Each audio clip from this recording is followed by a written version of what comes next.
This is your before and after story. Instead of imagining a rewarding career in medical imaging, Southeastern College can actually take you there. Prepare for a career in ultrasound, radiology, and X-ray technology with hands-on specialized training, simulations, and real-life experience with the latest imaging technology. You'll be ready to play a vital role on any healthcare team. Transform your life by helping others. Southeastern College. Your future is bright. Visit scc.edu to get started. Ecobici y HSBC, la red con más de 22 millones de viajes en 2024 y muy pronto más cerca de ti, presenta Lo que hay que saber. Estados Unidos bombardea bases nucleares de Irán. También por el freno al jitomate, las exportaciones mexicanas caerán en 5% por arancel y la casi imposible tarea de identificar un video hecho por inteligencia artificial. Es lunes 23 de junio, yo soy Gonzalo Soto y esto es Expansión Daily. Esto es Expansión Daily. Lo que hay que saber. Lo importante del día con los editores de Expansión. Expansión Daily. Lo que hay que saber. Bienvenidos. Bienvenidos y bienvenidas a un episodio más de Expansión Daily. Suscríbanse a este podcast para que no se pierdan ninguno de nuestros episodios. Hoy está conmigo Erenny Reyes, editora de tecnología en Expansión. Vaya mañana que escogiste para venir a platicar de temas poco amigables después de un fin de semana que santa madre de Dios. ¡Qué resaca! De verdad, si hubo un fin de semana en donde todo pasó, fue este. Completamente, porque además ocurrieron cosas que ni siquiera vi tanto en los medios y que fueron muy importantes e interesantes, sí. Pero es que fueron demasiadas cosas. El fin de semana estuvo muy rudo. Definitivamente lo que todo el mundo nos enteramos, de lo que todo el mundo escuchamos, leímos, vimos, de alguna manera fue el bombardeo que Estados Unidos, que el gobierno de Donald Trump decidió realizar en por lo menos 3 bases nucleares allá en Irán. Las 2 semanas que Trump dijo que se tomaría para decidir si entraba de manera directa al conflicto entre Israel e Irán, se quedaron en eso, en solamente un discurso, porque la noche del sábado el presidente estadounidense anunció, primero se dio a conocer que el ejército de Estados Unidos, la Fuerza Aérea en particular, bombardeó los sitios de Fordo, Natanz e Isfahan y horas más tarde, alrededor de las 8 de la noche, hora de la Ciudad de México, 10 de la noche, hora del este, allá en Washington, el presidente estadounidense confirmó que efectivamente se habían llevado a cabo estos bombardeos que solamente Estados Unidos tiene la capacidad de hacer y además, pues con esto prácticamente ya trepó a su país a una guerra que hasta por lo menos a ese momento era ajena. Completamente, y aquí es cuando digo, de verdad, uno se harta de vivir momentos históricos y este es uno donde dices, ¿por qué estamos haciendo una regresión a una posible guerra nuclear y que estemos hablando de armas nucleares, que estemos hablando de la entrada nuevamente de Estados Unidos a un conflicto y también leer como estas otras consecuencias que puede haber. Ya incluso las reacciones pues no se hicieron esperar. Ya incluso el Papa León XIV y la ONU condenaron estos hechos y además empezaron a ver como que reacciones, porque no, lo único que pasó no fue el tema del bombardeo, sino que ya empezó a haber incluso temas de vamos a empezar a hacer cierres, vamos a empezar a tener ciertas consecuencias a partir de esta situación. Esto último que dices me parece que es lo fundamental, las consecuencias. Ni siquiera es el acto mismo en sí lo que más genera daño, porque es una gran interrogante si realmente Irán estaba cerca o no de conseguir enriquecer uranio lo suficiente para poder desarrollar armas nucleares. Israel lo ha dicho, por lo menos Benjamin Netanyahu, el líder de Israel, lo ha dicho desde 2012, luego en 2015, luego en 2019, y así ha sido una historia recurrente en donde pues es una profecía no cumplida. Es decir, dice, es que necesitamos llevar ataques porque si no llevamos a cabo ataques contra Irán van a conseguir la bomba nuclear o el arma nuclear que nadie quiere en la región, que tenga este estado pues medio ermitaño. Antier, el presidente estadounidense se refirió a Irán como el bully de Medio Oriente. Entonces, y ahora será esto lo que sigue, porque si se extiende el conflicto, a nadie le conviene. Estados Unidos tiene un pésimo historial de combate y de resultados en Medio Oriente, además de que estamos hablando de una población de 90 millones de habitantes en Irán, con un escenario mucho más complicado del que se enfrentaron, por ejemplo, en Irak y quizá también en Afganistán. Sí, e incluso pues ya el poder que tiene Irán en cuanto a la interrupción del flujo comercial del estrecho de Hormuz, que es esta conexión del Golfo Pérsico con el mar Arábigo, y que además pues pasa casi una cuarta parte del petróleo que se envía a todo el mundo a través de estas aguas. Y lo que mencionas, ¿no? El antecedente que ha tenido Estados Unidos, incluso las reacciones que empezó a haber al interior de Estados Unidos, tanto por republicanos como por demócratas. Incluso en el Partido Republicano existe estas dos vertientes de decir, sí, vamos y empoderemos a nuestro presidente y veámoslo como el que está yendo a poner paz en este espacio, mientras que otros dicen, ¿por qué estamos entrando a un conflicto en este momento que no nos tendría que estar importando? Recordemos que no solamente fue una promesa de campaña del 2024, también desde 2016 Trump fue muy vocal en contra de las guerras eternas, de estas guerras perpetuas que Estados Unidos libraba, por lo menos en 2016 en Afganistán y en Irak. El presidente Joe Biden de manera desastrosa puso fin a la ocupación estadounidense en Afganistán. Regresó el Talibán después de prácticamente 2 décadas de ocupación estadounidense, y ahora Estados Unidos, Trump en particular, monta a su país en un conflicto que hasta el momento era prácticamente ajeno. Era un tema entre Israel y era un tema entre Irán. Es verdad que como aliado y protector, o por lo menos defensor del Estado israelí, Estados Unidos siempre va a escoger ese lado al momento de los trancazos. Sin embargo, esto sí parece que lleva a otro nivel el conflicto. Ahora, hablabas tú del estrecho de Hormuz, es muy importante, por ahí pasa prácticamente 1/3 del petróleo de Oriente Medio.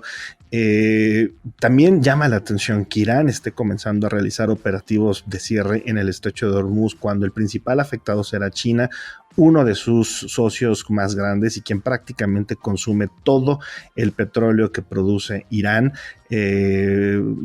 La escalada en los precios hasta el momento no ha sido tan grande, sin embargo ya los mercados en Asia, por lo menos al momento de esta grabación, abrían de manera negativa.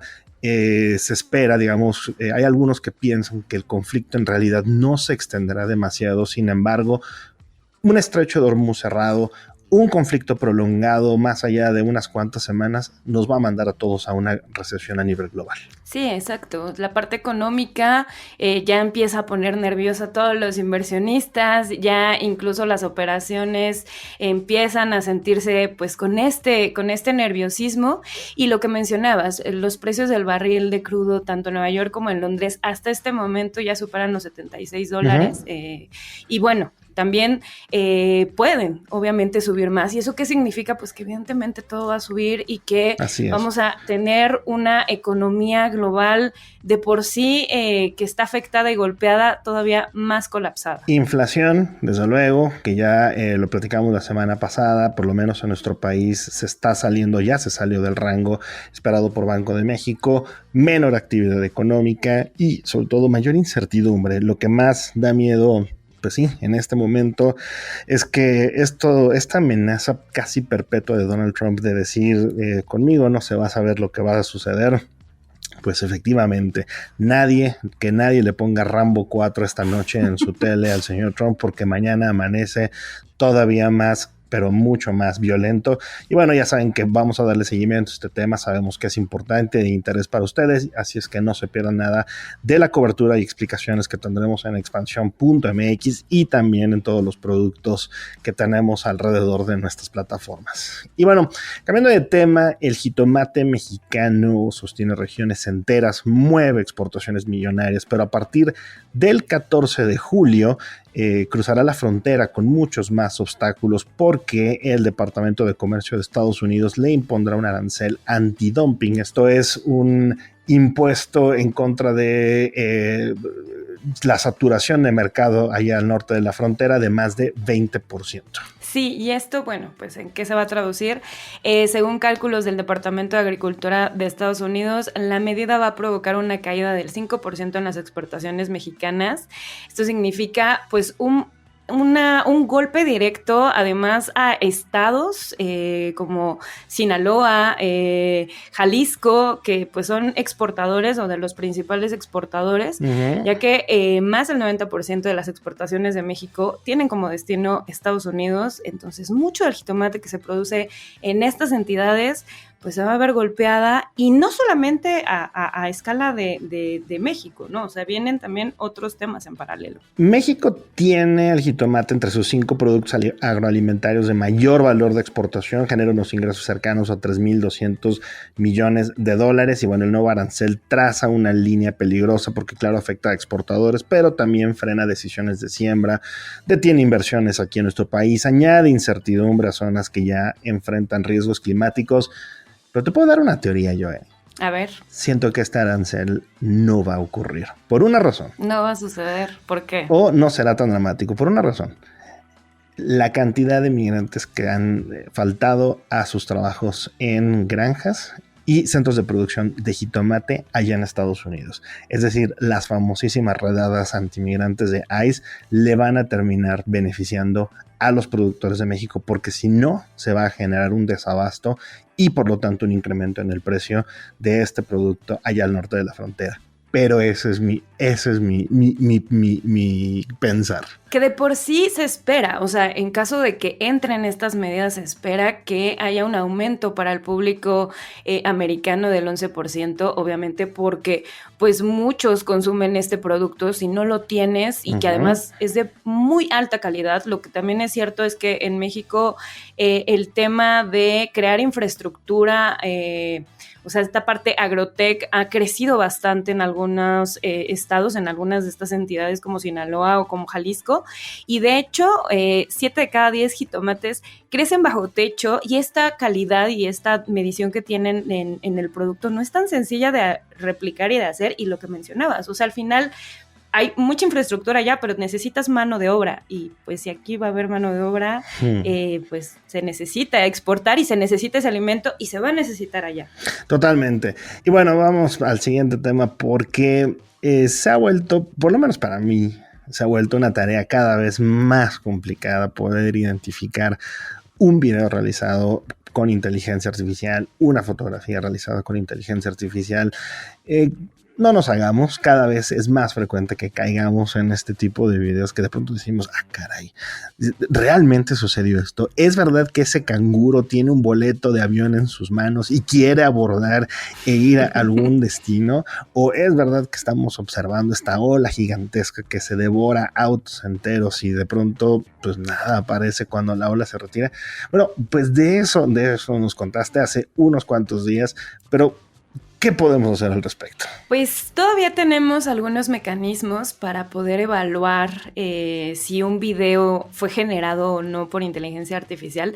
Los datos no son nada favorecedores para los humanos. La realidad es que un estudio de Springer publicado en abril de este año señaló que participantes que estuvieron revisando videos tuvieron casi 40% menos probabilidad de identificar todos los videos generados por inteligencia artificial con respecto a los resultados que tuvieron hace 2 años. Y esto tiene que ver en el avance que ha tenido pues muchas de estas herramientas, pero todavía hay algunas cosas muy humanas que no pueden replicar estas herramientas y que bueno, pueden ser como pequeñas claves que podemos tener nosotros como usuarios para poder identificar. Y a ver, aquí es donde quiero que pongan mucha atención, porque de primera instancia la verdad parecería que no hay manera de darse cuenta, o por lo menos de un primer vistazo. Ojo, no es tan sencillo, ¿correcto? Darse cuenta si un video está hecho con inteligencia artificial, pero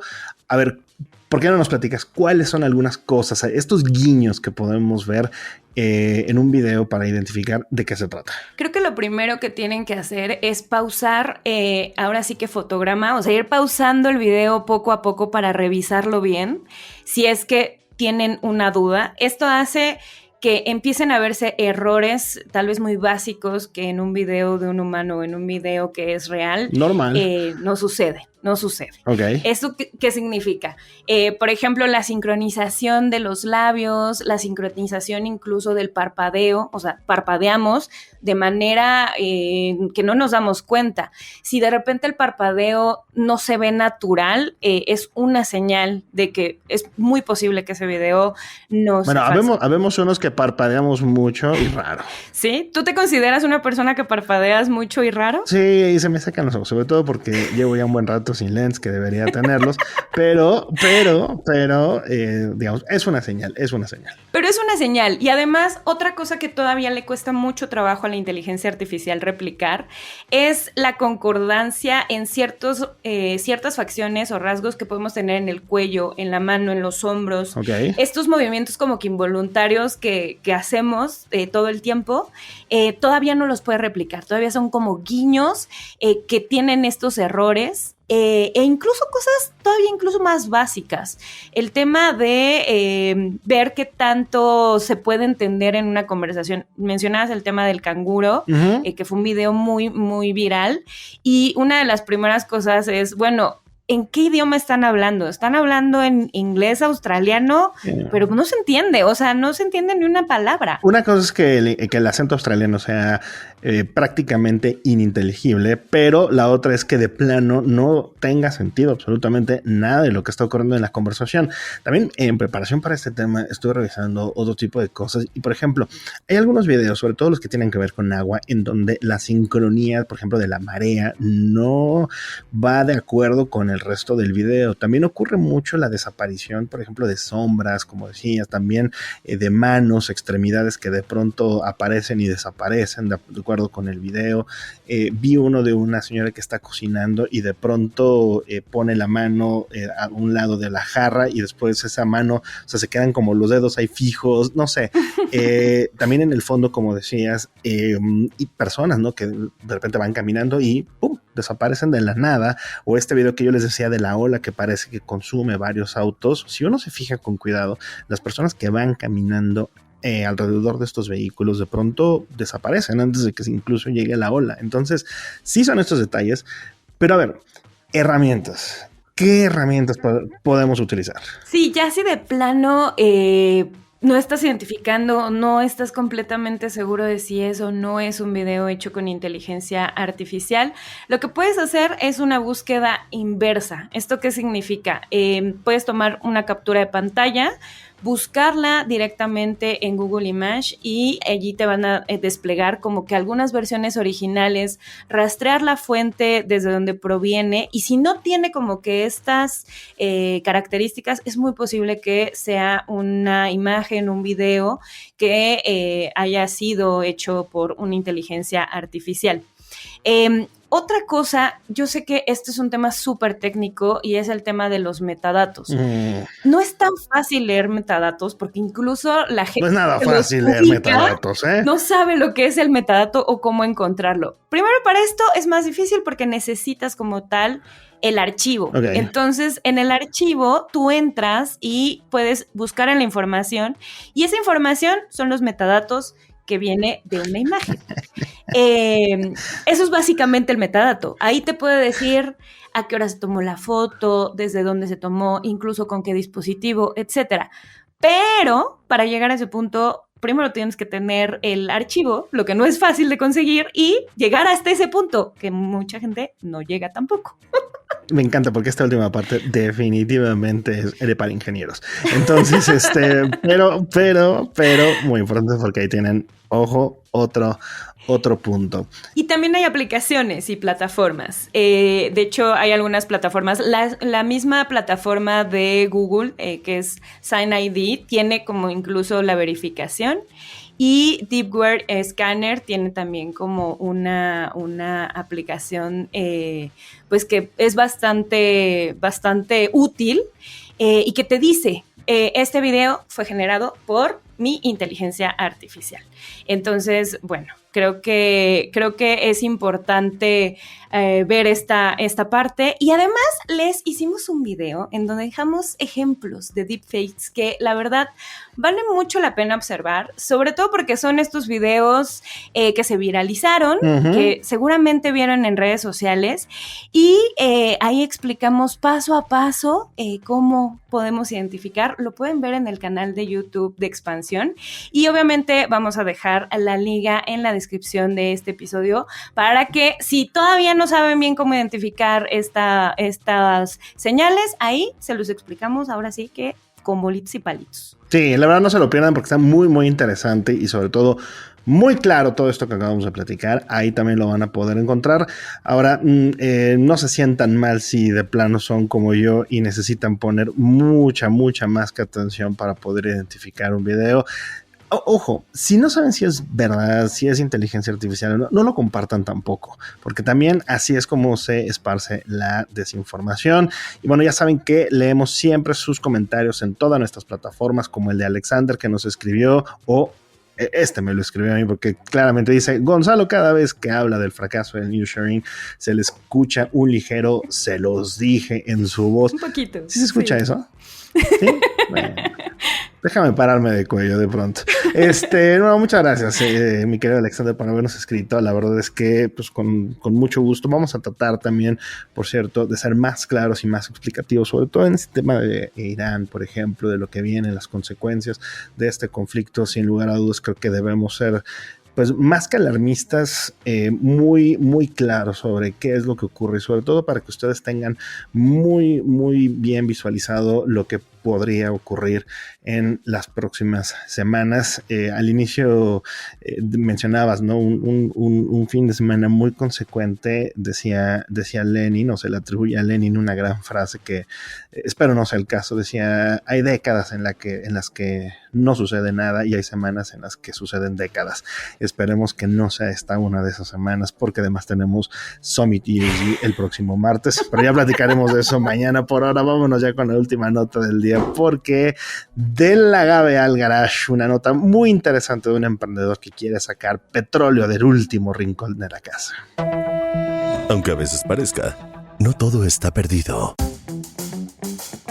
Y bueno, Sergio Díaz llevaba tiempo preguntándose por qué ponía productos a base de petróleo para acondicionar su bici, si la usaba para tener una vida más ecológica, y así es como exploró opciones que pudieran tener también pues una beta más verde, ¿verdad? Esto lo hizo durante la pandemia y bueno, desarrolló su idea y fundó una empresa de lubricantes ecológicos que hoy vende sus productos en más de 3,000 tiendas en Estados Unidos. Hace mucho sentido. Hace mucho sentido. La verdad es que tengo que decir que me dio mucha risa pensar como dame un lubricante vegetal, veggie, etcétera. O sea, como que un poco mi cerebro no lo entendió. Es como la carne vegetal. O sea, es como, ok. No entiendo bien el concepto, pero lo creo. Sé que hay desarrollos científicos y todo. Y también me parece una gran idea, sobre todo porque, bueno, es una primera fórmula que él desarrolló con ingredientes vegetales, además con el desecho de agave, que se usa en la producción de tequila. También eso se me hace muy mexa, o sea, se me hace muy... Vamos a usar este ingenio mexicano verdaderamente para crear una fórmula que se llama Gear Hogger y se desarrolló con puros ingredientes muy vegetales. Mi abuelo solía decir que cualquier cosa se arreglaba con tequila y lo hacía para curarse la gripe, para el malestar estomacal. Bueno, aquí Sergio Díaz lo hizo para poder ser mucho más verde en esta fabricación de lubricantes, así es que pues ahí lo tiene. De verdad una historia muy muy interesante que pues bueno, este producto Gear Hogger desde 2023 está disponible en Walmart, Target en Estados Unidos, en tiendas especializadas, va hacia una expansión en Europa, en fin, una historia de éxito muy muy interesante. Pero bueno, muchas gracias por habernos acompañado en este tremendo arranque de semana. Sí, caray, no quisiera pensar que este arranque va a estar así toda la semana. Siempre me digo, las semanas anteriores, la próxima semana va a estar tranquila y esta es una semana que digo, híjole, la semana va a estar llenita.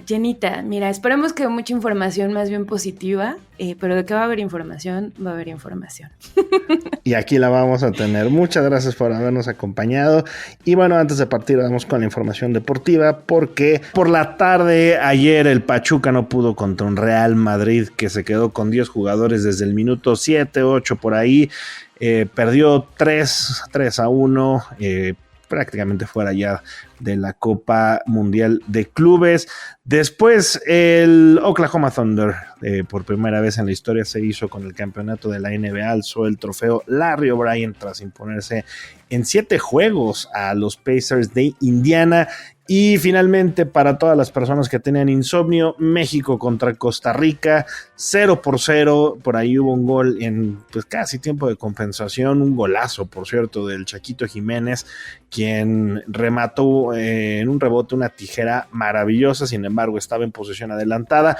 México ahora va contra Arabia Saudita el próximo 28 de junio.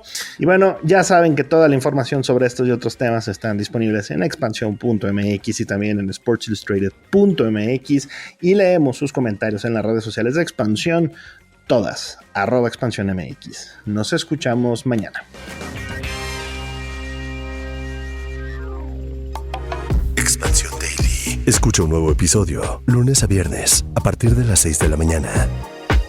Expansión Daily es un podcast de Expansión.